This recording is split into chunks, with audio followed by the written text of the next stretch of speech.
साखर बनले बघा प्लास्टिकची, बघा साखर प्लास्टिकची, बघा ही प्लास्टिक म्हणून साखर बनले बघा.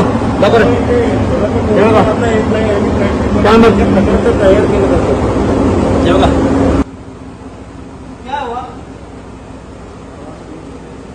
माझं नाव संदेश पाटील, माताडी कामगार सेना. आणि या कंपनीतल्या गावातल्या काही लोकांनी व्यवस्थित माझ्या कमिट आलेले आहे. या बाजूला या बाजूला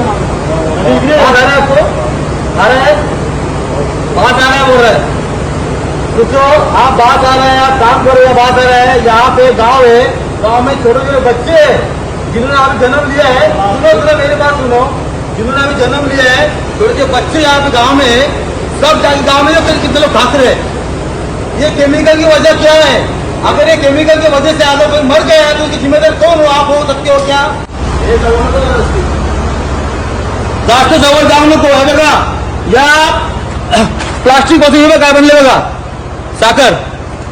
आणि याचा 2-3 दिवस झाले मला इथले गाववाले रहिवासी मला येऊन सांगायला लागले तर दादा इथे केमिकल कंपनी समोरच आहे, तो लक्ष लावत नाहीये. तर मी आज रात्री इथे आलो. आता वाजले किती? 11:15 वाजलेच रात्रीचे. तारीख का आजची 8 तारीख आहे. 11:15 वाजले. तर आम्ही या गोडाऊनला मी आलेलो आहोत. तर सगळ्यांनी वगैरे ते मास्क लावले होते. त्यांना मी विचारला का मास्क लावलाय, तो बास आ रहा है. याचा अर्थ असा होतो की ही कंपनी केमिकलची आहे आणि येणाऱ्या भविष्यामध्ये ज्या आपण साखर वगैरे यूज करतो, ज्या आपण साखर ज्याच्यात आपण चहा वगैरे पितो, त्या प्लास्टिक पासून ही साखर तयार झालेली आहे बघा.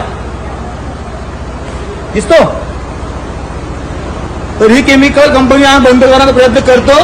तर माझी पोलिसांना वगैरे विनंती आहे तर तुम्ही पण आम्हाला हातबोट लावून आम्हाला सहकार्य करावा.